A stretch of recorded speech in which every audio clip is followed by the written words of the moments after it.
We'll just start with any possible lineup changes tonight. Are you thinking of doing anything? Yeah, there's some guys banged up there, so we won't know closer to game time what we're going to do. But for sure, Brandstrom comes in, Coburn will go out, Gudbranson will come in, and Brown will go out. So we'll go two guys on the back end. Amadio looks like he's going to go for us as well, and we're waiting on a couple guys up front. So there'll be some new guys in there tonight to give us some new energy. Okay. What is your scouting report on Mike Amadio, Coach? I watched him play in North Bay. Real smart kid, offensive touch, can make plays. Obviously, the right shot helps us with Whitey out, face-offs. So we're trying to put him in some offensive situations, get him on the power play, and see what he can do. I think, he had a real good stretch last year in LA where he was going really good. Obviously, this year hasn't been as good for him, but we'll try and get him going here. If there's one thing that your team needs to do here tonight that maybe it didn't do consistently enough last night, what would it be?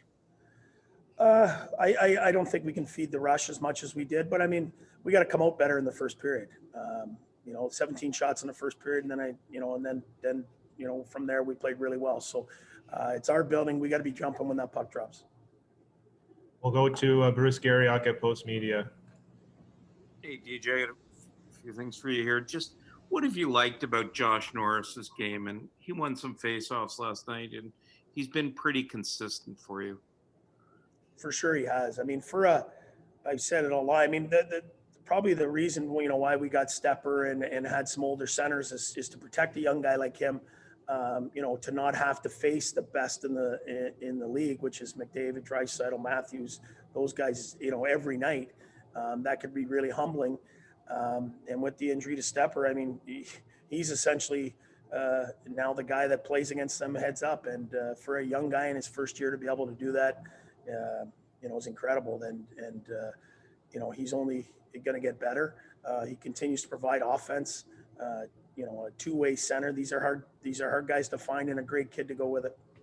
What have you liked about, where is Colin White at as far as coming back? Is he skating or is he? Yeah, he skated today. He's feeling really good. So we'll see here whether it's Saturday, Monday, sometime, he'll get in next week. And just, you talked a little bit about Brandstrom yesterday, but what does he have to do to be consistent? And that's all for me. I mean, obviously he's got to provide some offense on the offensive blue line. He's got to break us out, and he's got to continue to get better defensively, and limit any chances against. In saying that though, I mean, when he's come in and when he's had good games, he skates really well. He moves the puck. He does some good things on the power play. So it's all part about, being a young guy in this league.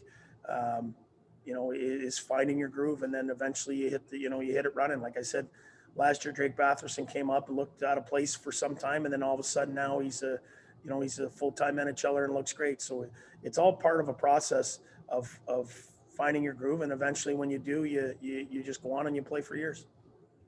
Callum Fraser, NHL.com. Hi, DJ. Just a two-part question here. One, do you know who your starting goaltender is tonight? And then just on the goaltenders in general, you've seemed a lot more content post-game with just how, Forsberg, Gustafsson, and the rest have, and obviously Hogberg last night have played. Obviously, not letting goals in is great, but has it also freed up the guys in front of your goaltending recently? Well, I think the biggest thing is when you get goaltending, it's amazing how many goals you score. How loose you feel, and everyone kind of just plays. And when you don't have goaltending, everyone gets tense, and all of a sudden you can't score. So,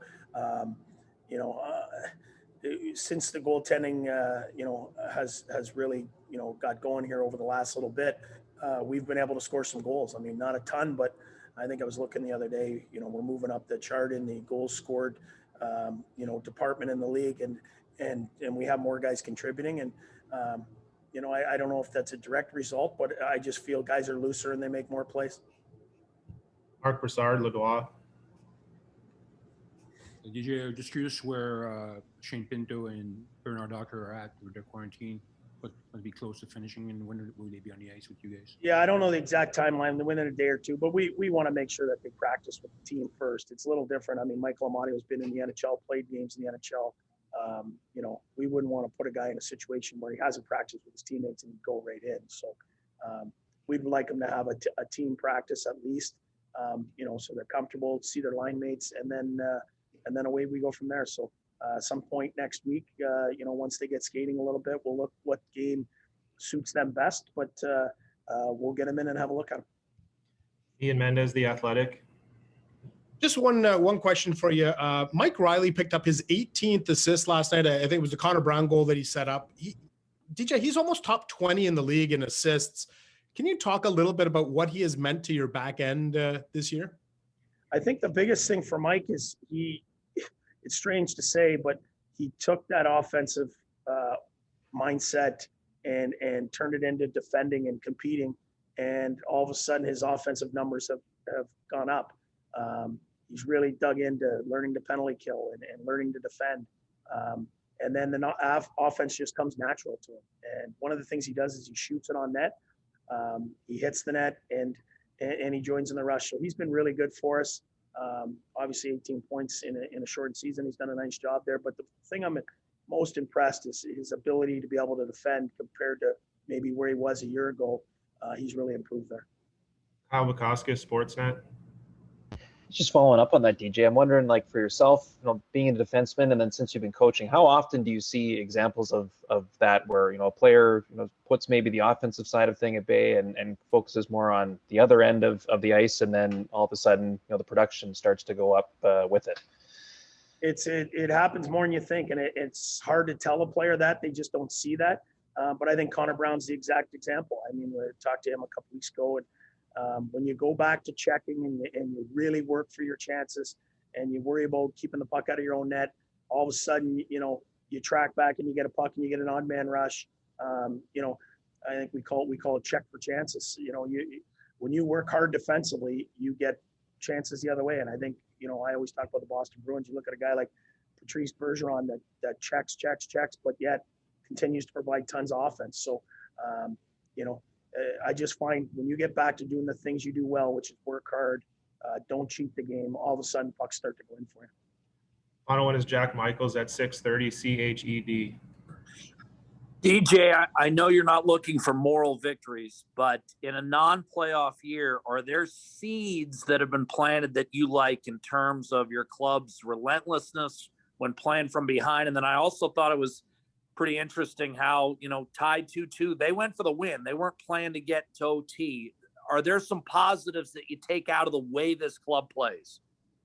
Oh, for sure. I mean, I think by the end of the year, there won't be another team in the league that has more guys on entry-level contracts playing in their lineup in saying that significant roles and playing hard. And then the guys that, guys like Zinger and guys that have joined the group,